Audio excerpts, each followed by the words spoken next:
Welcome to Kicks Gaming. This is Papa Kicks, and joining me today is Aritas. Hey there. Thanks for being here. Pleasure is mine. So today we're going to go over the patch notes for 1.6.1 and just discuss what we think about them. This might become a series, every patch release. Alright. So the first thing about this new patch is we have a new hunter, Mummy. That'll be the season hunter for probably 7 days by the time this video comes out. He's pretty cool. He has an aura around him.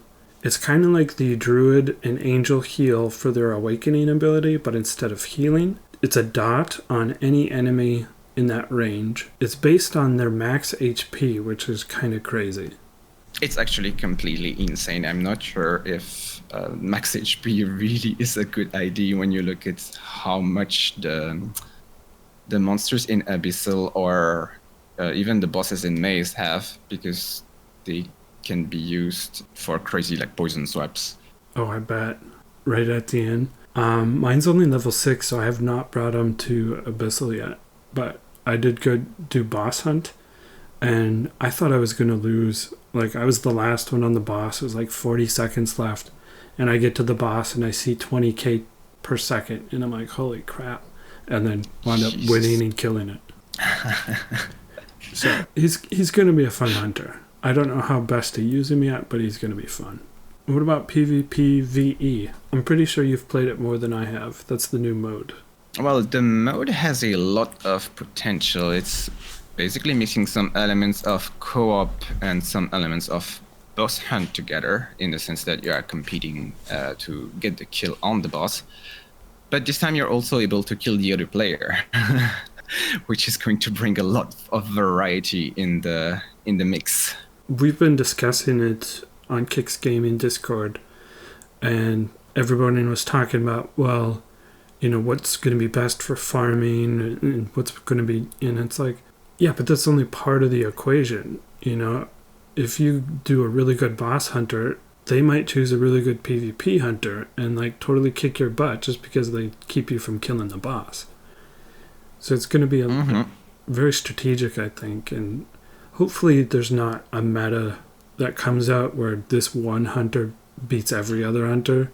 Yeah, that's my concern. There's a potential for a lot of variety there. The issue is there might be a handful of them who like really shine way too much and overshadow everybody else, whether it's in the boss killing, in the farming aspect, or in the player killing aspect. Luckily, there is going to be some sort of invincibility aura when you respawn, so you cannot get spawn killed on repeats, because that would just be downright toxic. I'm not sure if this is going to be enough. This mode will definitely need a lot of tweaking and careful monitoring. They're gonna have to adjust probably certain stats for certain hunters on a case-by-case basis, I think.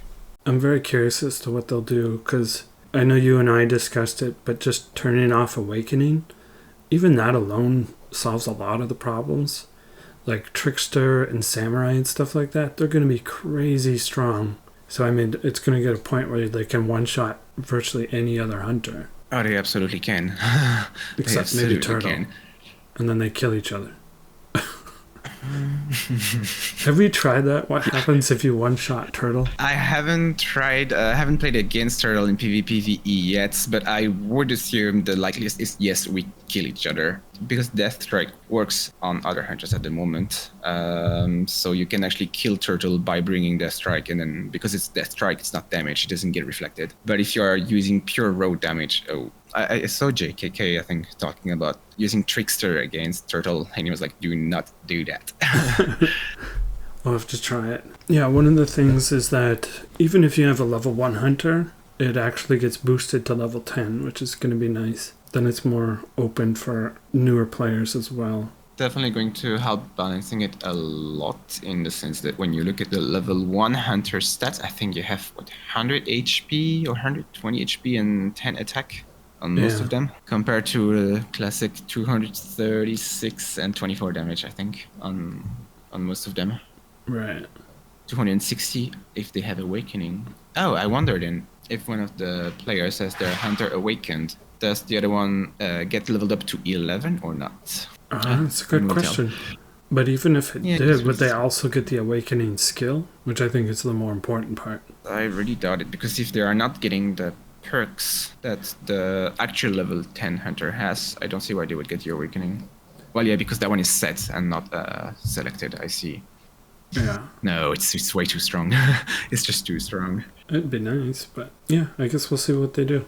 They added a feature that everyone has been asking for a long time now, and that's the ability to contact somebody outside your clan, and they're doing that with in-game mail. You cannot troll your friend in-game via mail. What kind of mails am I going to expect from you? Do I have to worry? Let's keep that a surprise, shall we? It's going to be pretty nice, because before it was so weird. You'd have to invite somebody to do a run in order to talk to them, to ask them if they wanted to do a run. So this will be a good change. Yeah, definitely. Or you even had the other way around, where you're the one who gets invited, but then you're maybe about to run out, or you need to change your gear setup, or you need to change your starting hunter, and then you need to accept to tell the person, oh wait, re-invite me in 2 minutes, and I'm just like changing this real quick. Wait until they invite you again, and then you can go. Or they spam. Yeah, I'm not done fixing it yet. Exactly. So, no. I was like, no, just give me 1 more minute. It's a simple change, but it should be QOL change, quality of life change. Alright, this is everybody's favorite part. Buffs and nerfs, and I'm adding the term fixes. A nerf is turning a machine gun into a nerf toy. A fix is changing a machine gun, the rate of fire from 100 to 80. That's my examples. So yeah, like a lot of people just throw around the nerf term anytime something gets downgraded, and I think it's more fair to say, okay, this is a definite nerf versus, well, it's just a small balance change that was needed. I like the term adjustment for that, when it's a small change, like the changing the machine gun firing rate from like 100 to 80. It's not game breaking, it doesn't fundamentally change the way you're going to play the character, but if it was a little too strong or a little too weak, it's going to bring them closer to a good balance. Yeah, exactly. The first one I think you should take. You like those hunters? That one. So for starters, Stealth Hunter are now getting a fix, which is in the end going to buff them. They will no longer be offered fast stealth once you cap. That means that the perk pool now has room for more useful perk once you have reached the fast stealth cap. I think you still have the 0.5, which you cannot bypass, so it's right. 3, but I'm not completely sure. Yeah, I think the minimum is 0.5. So is there any hunter that's going to benefit from this more than others because of the perk pool? Initially, I would have said Trickster, but lately, I don't even know if you were aware of this, but his improved tricks actually has a limit of 5 perks. Has that always been the case? I think it's always been the case, because I do not remember getting more than 5, but yeah, usually it would be because you keep getting fast stealth or other option. I didn't really pay attention. Now with the awakening and then the pool perk being even more reduced when fast stealth is capped, it's getting obvious. There's a cap of 5. Yeah, Trickster to a certain extent, but I think maybe Crow actually benefits more from it. So I'm looking at Trickster. Once fast stealth is removed from the pool, then you have 1, 2, 3, 4, 5, 6. Well, that's going to be same for every hunter, but... Renderman has more, I think. With the awakening, of course, yeah. You could try and get more Death Strike. Yeah, so far, the few times I've played Trickster on this patch, I've started by capping fast stealth first, actually. Because not only is it your dash, your main damage tool, but it's just a lot more convenient, especially if you're playing on Abyssal Maze on a floor where enemies are immune to stun. Then you just dash and immediately go back into stealth. It's just a lot safer to play. Yeah, that makes sense. Who knows, maybe this is gonna give Crow more room to shine in Abyss. Next one is Mutant Turtle. And I say, okay, let's debate this. Does he get a fix or is it a nerf? Okay, I'm tempted to say nerf, and this is probably how most people are gonna read this. But at this point, it's maybe more of a fix. So using my own definitions, like I compared him to a nuclear weapon and not a machine gun. But going from a scale of nuclear weapon to machine gun is probably the same scale as machine gun going to a Nerf toy. But in the end result, he's still not a Nerf toy. He's still really strong. So I'm not sure. Yeah, he's probably like a whole army of tanks, if you can look at it as a fix in the sense that Turtle is immensely broken in the first place, so he needs to be fixed, not There nerfed. you go. There you go. That's the right way to phrase it, I think. It was a pretty big problem because everyone was running Abyssal Maze 1 on repeat with Turtle because it was such an easy win. The AFK, get your coffee and creamer strat. Yes. So yeah, like in testing, he was 20% on the Turtle Power perk, and that got reduced to 10% before release. So it's already half, and now they're halving it again down to 5%. And I'm betting money that it's not going to be enough, and that they're going to either have to change the skill or... It's definitely not going to be enough. I don't think so, because it's as if you gave a perk to Mad Doctor and you gave him like 5% more disease per perk. Just think about it like this. The Mad Doctor's Awakening skill doubles his stack. Turtle has that in a perk that he can get multiple times, and on top of raising his stacking speed, it also gives him damage reduction. I mean, I have no words. It's almost like damage reduction should be its own perk. It would dilute his perk pool and then nerf Turtle Power significantly. That might be a better fix, although it's still going to be broken. For anybody who doesn't know, once you get past a certain amount of Turtle... What's the stack called? Turtle Power Defense? I have no idea. I've seen people call it turtle shells.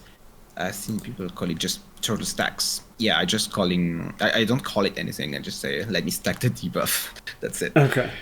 So the turtle stacks, once you get enough with healing in Abyssal Maze, even being at 5%, you out-heal his damage after enough stacks.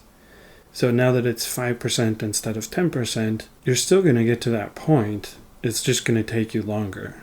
Yeah, it might take you longer to get to that point, but I think if you still have a partner who is leveling you up decently, you should get there. Because, I mean, that percentage debuff, I'm not sure everybody understands it correctly. I've seen some people think it was added to your reflection stat. Like, if you have 300% reflection, and then the boss has a 2,000% from the debuff, it would be 2,300%. That's not how it works. It's No. You reflect 300% off the damage, and then it gets 2,000% off that amount. Okay, maybe that's the way to fix it. 2,000% equals your damage reflect. Actually, yeah. You'd probably have to bump it back up to 20% per turtle perk, but it's another way to fix it. So this is going to be a big controversy, and I don't know how players are going to take it. It's needed. That's all I'm going to say. It's needed. I think there's somewhat of an agreement that it's needed. It's just too cheesy. You just grab this hunter and then you run to boss while being horrendously underleveled, and you just stand there. People run entire builds based on Turtle, just like stacking up life drain, just so that they can run to the boss earlier, and damage reduction. Yeah, I wasn't convinced that he was overpowered until my AFK video. That's what convinced me. I was convinced ever since I saw the... Did you see that screenshot flying around where someone did a Maze 20 and brought Turtle on floor 20, and then their total damage for the whole run was 1 billion. I don't even know how he did that. Like, how do you get that many stacks while not getting hit? Yeah, that's the most difficult part, I think. It's getting the perfect reflect hit that's going to do maybe 40-something million damage, and then proc the poison immediately. That's insane. It is insane. That's a record I'm not aiming for anytime soon. Berserker. This is a nice one that I suggested, actually. Based on Vlad's More Blood perk. That gives 10 damage. For Vlad, it's while his frenzy is active. For Berserker, it's actually just plain 10 damage. The problem with the More Blood buff on Vlad was that you only needed like 0 or 1. You did not need the skill at all anymore. So adding the 10 damage was a nice change. It's not a lot, but it helps. At least now you actually want the skill. The same thing happened with Berserker. Long Frenzy was absolutely pointless. You didn't even need 1. So now it's a nice perk. The part I don't understand is why they tied it to his awakening. I mean, what's the reasoning behind it? I'm curious. They could have tied it to his buff being, capped like 5 out of 5 stacks. Locking it behind Awakening is, I don't know, raising eyebrows. I guess it's some reason to awaken him, but I don't think that's gonna. It's not gonna move him up in the tier list for awakening. It's an incentive. Go guys, Awaken Berserker. You're gonna deal 10 more damage. 10 more damage, that's right. If it adds to his base damage, that might not be so bad, because then it scales with his level. Take it as a perm and have 10 more damage while getting the usefulness of the perk, but then I think I would still exclude it from the pool anyway. Yeah. I mean, he has plenty of options. Look at it. He has lifesteal, he has dodge, the damage reduction, death strike. Yeah, there's plenty to choose from already. Druid and Angel. It's nice that it's finally fixed. It never should have been a problem to begin with, but their healing aura did not work in Abyssal or Maze, and now it's back on. I was actually trying this today. So I did my very first Abyssal Maze 5 with Soxes. So yay, I'm no longer a noob. Yeah, I brought Druid on 2, which is supposed to be fixed, but because his client is the live version, he was not getting healed on his version. So that is super misleading. You will see them getting heals, but then they are actually not getting it, and then they die on their client. So oops, you see them drop from full life to 0, right? I'm like, just don't get hit on my screen and you'll be okay. It actually worked out pretty well though. I had damage reduction quite a bit and dodge quite a bit. And I wound up being able to just tank the boss most of the fight and we still won. So, do you have either of those awakened yet? Actually, yeah, I've awakened Druid, and I did try the same thing you did, which is bringing him on Abyssal Maze Floor 2. I was also disgruntled. My partner wasn't getting the heal, but that's another problem. But yeah, on Druid it's actually really nice because you have the combination of damage reduction, damage reflect, dodge, and you can tank the boss for actually quite a bit of time. Even though normally, well, this is no heal floor, so you are not supposed to be tanking. You're supposed to be kiting. Yeah, it's gonna be nice. I think once everybody gets this fixed, Druid will probably get higher on the awakened tier list, I think, once people realize how nice it is. Yeah, maybe. And I think it will get higher than Angel. In a sense, it just works better for Druid to have this aura because he's going to be melee and taking damage compared to Angel, who is distance. And I don't know, I don't see as much utility for Angel having the heal as I do for Druid. I totally agree. Damage reduction, damage reflect. Angel has dodge, which is fine, but it's nothing compared to what Druid has. The first mode that it actually matters, it should be a good change. After that, we have a small nerf of damage over time. So fire, the burn from fire and the poison, they will not trigger stun anymore. How it will affect people's gameplay depends on who they were playing mostly. And if they were using heavy multi-hitter, let's say Spider Queen, Ancient One, McDonald maybe, it shouldn't affect them so much. It's more so those who were throwing a couple AoEs here and there, hitting a lot of mobs just as they went, and then relied on the burn and the poison to do the rest of the job. Those can be a little more annoying. So for those hunters with a low hit count, actually, the one who would be the most impacted by this change. I think it's related to the desync issues because stun is calculated on client sides, and having burn and poison proccing stun made it so that sometimes you had enemies chasing a player, like a group of enemies chasing player. They got hit by one ability or just one attack, and a bunch of them were infected with fire and poison, and then some of them would stop, some of them would not. I saw a video where on one point of view there was literally nothing hitting the other player, but that other player actually had someone like 2 or 3 monster, I think, in front of him, killing him, that his friend didn't see at all, because on his friend's POV they were stunned and very far away. Yeah. So this might be related to that, actually. That makes more sense, because then the only thing that would stun it would be actual hits or tentacles, which are going to be pretty much the same on both screens, although this chance to stun is still going to be different. Let's actually skip down to Abyssal and Death Strike, because I think it's very related. We always knew that the monsters in Abyssal were resistant to Death Strike. It was reported by somebody, I'm not sure who, Might have been Sonic. I think it's Sonic, yeah. Sonic reported that the Death Strike was not just resistant, but fully immune. And they checked, and sure enough, 2 of the 3 were fully immune. The other 1 was 85% resistant. So this has changed, and now all 3 are 85% resistant. And seeing it in action, it's a nice buff. It's going to make Abyssal Maze a lot easier. It's more than a nice buff, it's actually a huge buff, because you only had 1 out of the 3 monsters that you could actually kill with Death Strike. It was the plants. Having all 3 of them, including those 100,000 HP, and seeing these being chunked down in 1 hit is, on one hand, it's pretty satisfying, and it's gonna get you kickstart just nice. On another hand, seeing it in action, as you say, feels like, yeah, it should be a fix, right? Because it was intended to be 85% DS resistance to all mobs. But even then, Death Strike seemed so far fine in Abyssal, and then seeing it now work on everybody feels a little too OP. I think they might have to raise the resistance a little bit, because the rate at which you can activate it is just insane. Actually, you have everybody hitting so many times with tentacles plus fire plus poison.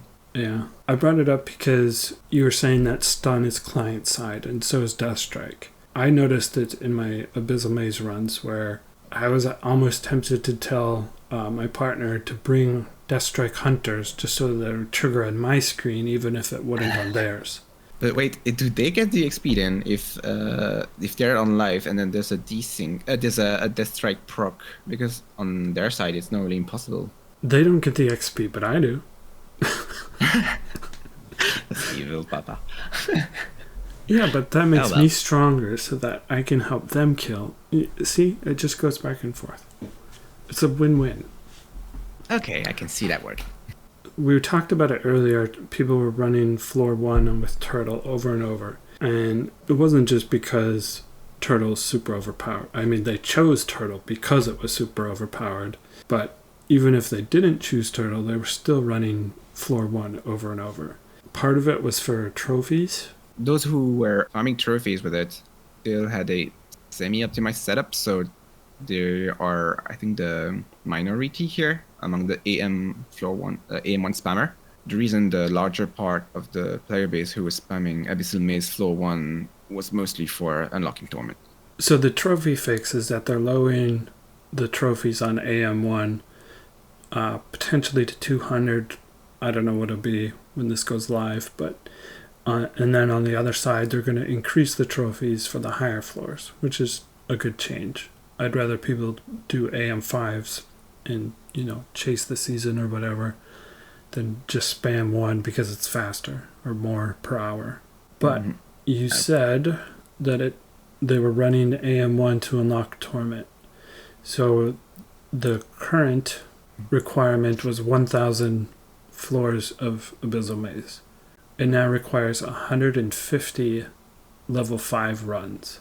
So that's a pretty big difference considering how hard it is to get AM5 versus AM1. It makes sense though. I mean, that's what Abyssal Maze was designed for. It was designed to be a challenging mode where you try hard, you try your best. So having people run AM floor 1 just because you can pick your hunter and cheese it over and over and over.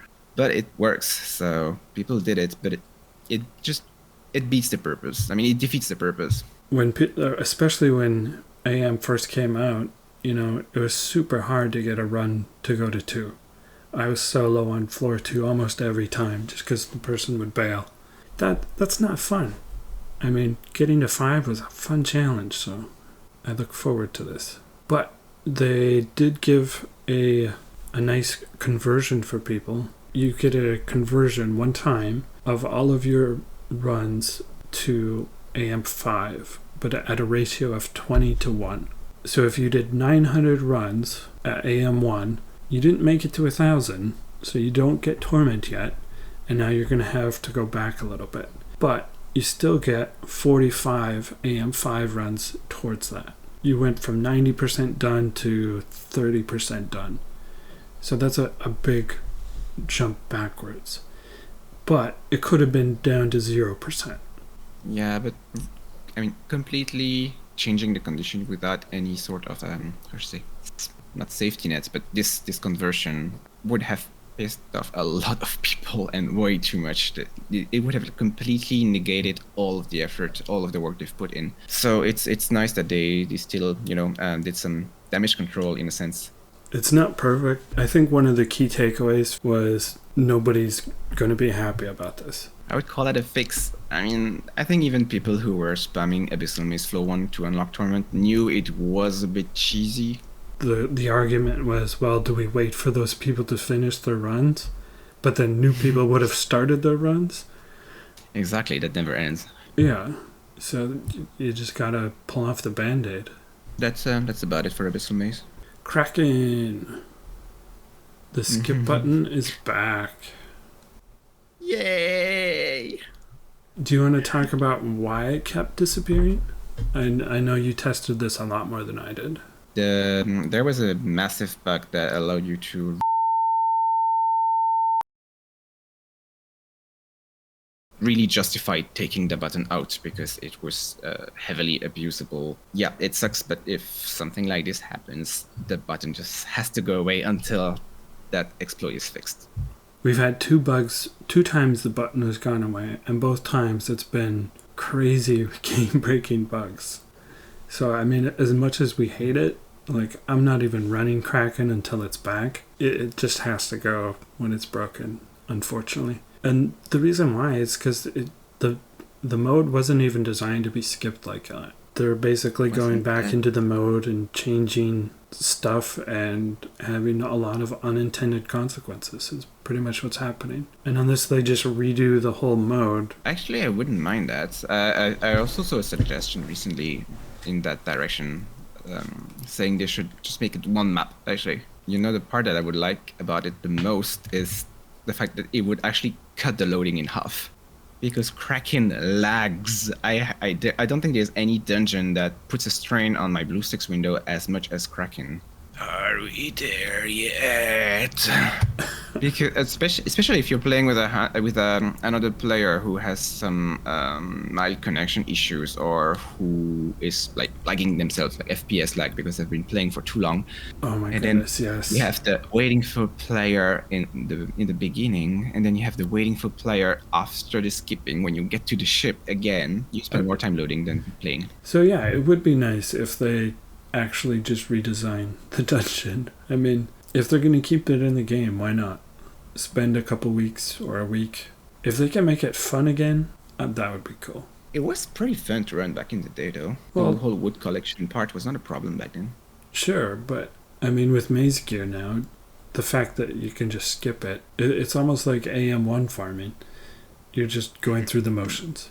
The motion of the ocean. I get you. Dragon. I'm excited about this one. Me too. This is a change that I know I've suggested at least twice. I'm sure many other people have done the same because it makes sense. And the change is that it's no longer going to drop stars and the XP is shared, just like all the other dungeons. The other thing about this is that they also fix the spawn rate for when you're solo. That is really nice. There's always something to kill. How do you think it's going to be for the new player experience? Like, first time in the dungeon, are you going to get overwhelmed and like, oh my god, I can't kill anything? Because it's too many spawns? No, I don't think that's going to be the case. I think it would be a very nice change when you're with someone who is around your power level, but maybe like slightly stronger or slightly weaker than you. And one can really help carry the other. And then it's also going to, like for the newer players, assuming they're not just like plain getting carried, or open new strats where you can have one go earlier to the boss while the other one is farming. Like for instance, you could have Hantelisk stacking the poison early with I don't know, Grim Reaper or Beetle farming, rolling around the map to level Hantelisk up while she stacks. It's crazy. Like, there's going to be new strategies from this simple change. It's kind of cool. I just thought of another one, is being able to, like, if you're low level and weaker, you can farm together. You know, killing the same stuff instead of splitting the map like we used to. It's going to be a good change. For people who are getting carried, you better pull your weight now. if somebody with maze gear comes in your dungeon and is carrying you, that they're on the boss, you better kill and level up for them, or they will quit on you, I guarantee it. They still might, even if you do. They still might quit on 4. Well, actually, fun fact, you can leave the map right at when the boss dies on 3 and you still get credit. Oh yeah, but you have to do it after the boss die. If you do it before, you actually pulled in the next level. Correct. Time it right. Yep. In order to do that, I have the leave window button open, and then I'm staring at the trophy count, and then the second the trophy count bumps up, then I hit leave game. Then I'm good to go. I don't have time to wait for me and the other player to pick another hunter. Are you kidding? That's a loading screen. That's almost an AM1 run. It is almost an AM1 run. Power Stones. The minimum requirement to get into Abyssal Maze is 5k. And people were abusing that because of tentacles. Their gear score was super inflated. So you could get into Abyssal before you were qualified by loading in a bunch of tentacles into your gear and then queuing up and hoping the other person carries you. It's really nice that you cannot artificially bump up your gear score like this, because tentacles, I mean, having 4, 5, 6 tentacle stones really didn't do much in terms of usefulness, and the gear rating of those blue stones was way too high. I honestly don't know where they got that gear score from. Exactly, and then you have, I think the second highest was around 360 with poison, was it? And then suddenly you have tentacles going 750 at tier 6. What gives? Yeah. You know? It's too much. It's actually that every stone is now the same, regardless of what slot it's in even. So if it's a defense stone or offense stone, it's still the same value. It will actually reflect more accurately how far you are in your progression with your Powerstone farming. Yeah, 100%. The other thing that changed is the scores so that everybody will pretty much see what they had before. And some people will even have a higher gear score than before. Before this upgrade, I was 5.8, I think. And then I slowly got to 6k. And now my gear score is 7k. So I gained 1,000 with not changing anything. I think I gained 1,500 as well. I was around the 6.4k mark.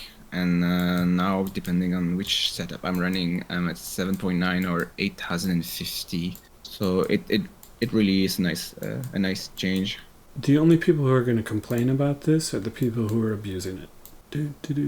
Let's have some music in the background.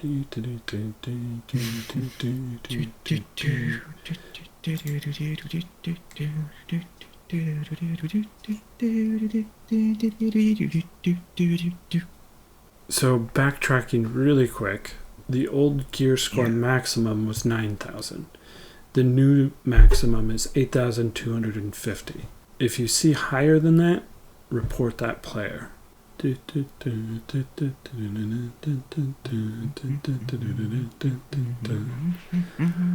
Skins from old seasons are coming to the challenge store. Some people are not going to like that. Some people are going to like it. It depends on if you had the skin or not.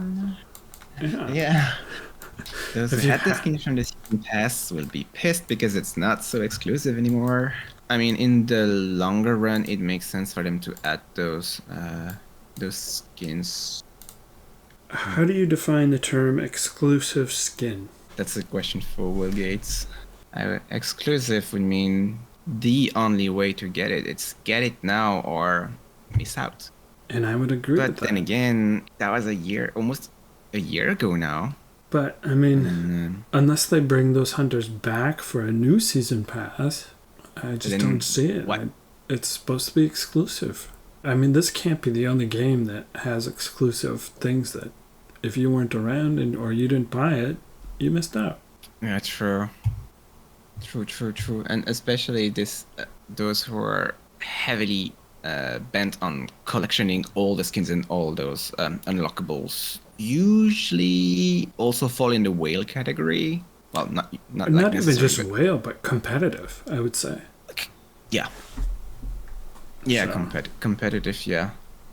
But then the question is why the challenge store and not why not bring it back as you mentioned in another season pass? And to be fair, it's not even in the pay channel, it's in the free channel. So any free-to-play player can get it. Yeah, but you're right. You made a good point that there is a lot of games that have this system where if you weren't around to get it, you missed out. Too bad. But at the same time, I get the feeling of collectors are playing this game and then they would like to get everything that's obtainable, and there's these few that no matter what they do, they can never get them. For event hunters, they eventually come back. It would also make sense for the skins to come back, Like, what if instead of Frankie, we got a new hunter for Halloween, and then Frankie wouldn't come back? There would be riots in the streets. Right. Especially after your Frankie video. I mean, Yeah, that was right on the nose. People will be rioting in the streets with pitchforks and torches. and torches. Alright, let's take a look at the new profile. I'm mixed on this new UI, actually. I think it has potential. I think the good thing for starters is the gear score, but one of the bad things is that all the stats are no longer on the same page. So that's 4 screenshots if you want everything, and then have all the profile stats a separate page. Yeah, true. Yeah, actually, I see it now. Make it like 2 tabs, right? 2 or 3 tabs. Is there anything else about this patch you wanted to talk about? Nope, I think we've pretty much covered it all. Cool. This is fun. Sure, it was fun. Gee, thanks, man. So, yeah. Thanks for co-hosting this patch notes review with me. And thank you for inviting me. For sure, man. Alright. Alright. Thanks, man. Well, thanks for having me, and have a good night then. Goodbye. You too, dude. Bye-bye. That was Iritas. I thank him for joining me today. This was really fun, and look forward to future patches that we can review, or maybe even other topics that just warrant a discussion. Thank you for watching. This took us an hour and a half, so I'm going to have to edit this down. I do want to thank my patrons and YouTube members. You guys are awesome and make this possible. I want to thank everybody on my Discord who always helps out whenever I need it. You guys are awesome. And I want to thank you, looking at the camera, for watching. Thank you for being a viewer, and I'll see you tomorrow. Maybe. Papa Geeks out.